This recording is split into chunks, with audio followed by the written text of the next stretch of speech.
Hello and welcome to my little channel. Now this is my nickname, Baby Desert Eagle.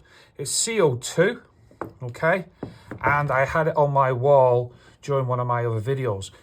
And what happened was someone sent me a message and asked me what it was, and they've not seen one before. And it is true because they are quite rare to find now.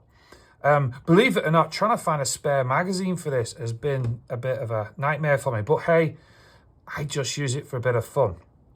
It's non-blowback, okay? That's metal, that's your magazine, okay? That's the metal part of it, okay? And there's my CO2, I'll do that in a second. And it is realistically all polymer. It's plastic, extreme heavy duty plastic.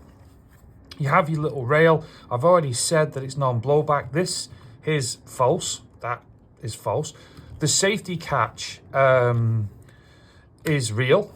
That's about it. The hammer, look, is actually plastic, and it is all plastic. There's nothing very unique about it if you really look at it, okay? So realistically, keeping it clean and everything like that is quite easy because there's no moving workable parts. You can't even put a silencer on the end.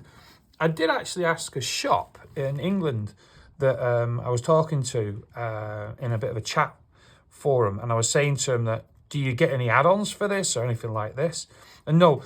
And what they basically pointed out to me was a lot of people in the airsoft world would have used this as a bit of a backup in skirmishing because there's no blowback, less movement of parts means it could be actually quite reliable. You've seen the classic made in Taiwan, okay? Magnum research, okay, incorporated. You got your caliber, your 6mm. So there's nothing really much to it. It is quite a solid, heavy, on my table. It's quite a solid, there's nothing really breakable for it.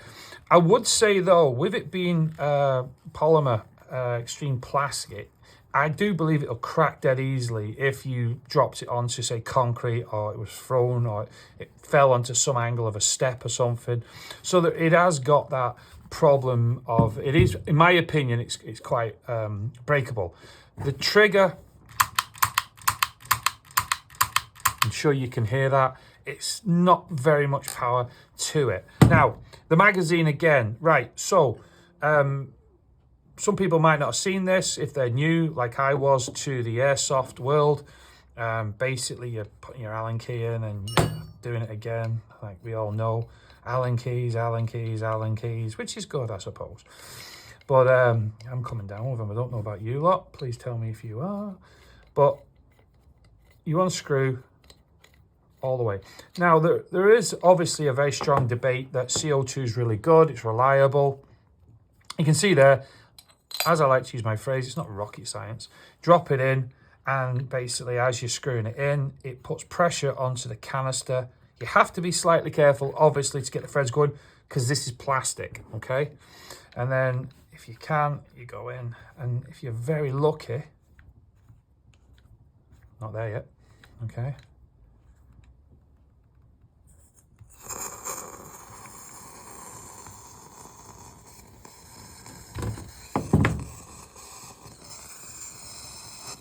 Tell me you can hear that. Yeah, there you go. It's all spitting out. It's damaged. So, back to square one. Okay. That was fun. It's also very, very cold, just thought I'd tell you that. But that's okay. I've said this to you on a few of my videos. It's good now and again to see this stuff because it actually, it basically gives you an idea that nothing can run perfect. See, look at all that. Bit of a mess, and freezing. Get rid of that. So we'll try again. Drop the canister in. The canister is absolutely freezing. Gently try and screw this back in. Again, it wants to play. But this is why I like to do certain things sometimes. I know you've got other airsofters that I've mentioned. I'm not going to mention them again because they might think I'm stalking them, and I'm not. But let's just see how this one goes, okay? Hopefully I don't have to make about 15 takes. There you go. And you tighten it. Now, I don't know if you would have heard that because of the sensitivity of the actual microphone, but I heard obviously the air be released.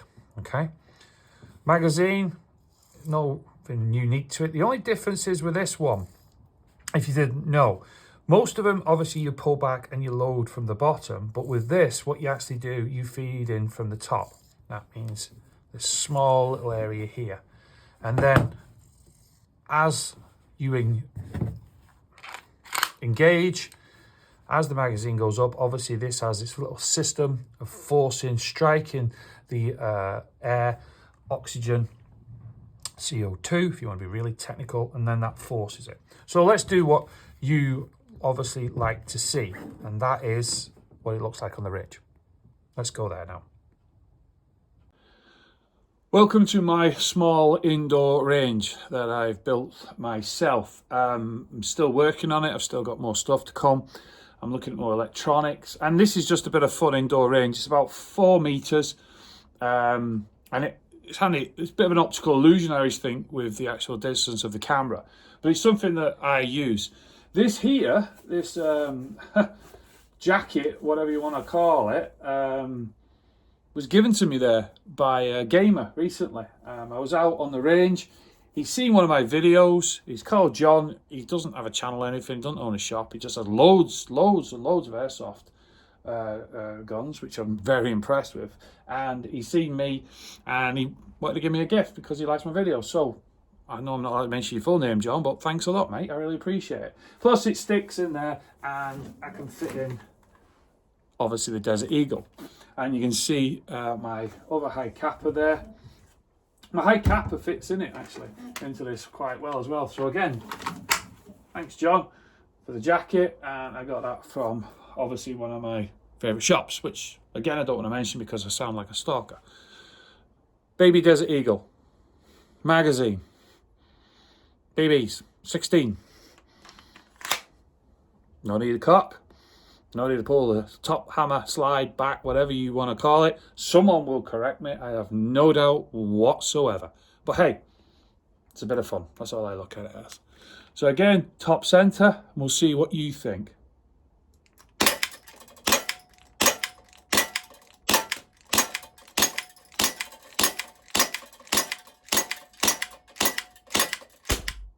That's it out, like a thud. There is obviously the back of the magazine. You see the little wee hammer I was talking about before that strikes it, the pin. The pin then forces the air forward, then projects the actual small BB up to the target. Now, because it takes me a while to actually reload the magazine, and I only have one, give me a second.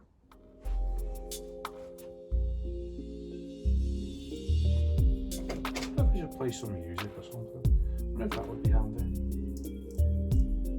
Like relaxing, tranquil music. You can see I'm holding the actual spring down and feeding in through the top. Funny thing is, you've got to be very careful, because if you're not and you let go of the spring, I can assure you it will fly everywhere. Now here's my little trick. What I do is I put my finger at the top, release, and then gently make sure it's in position. Should we go again? Magazine is in. I'll go top left.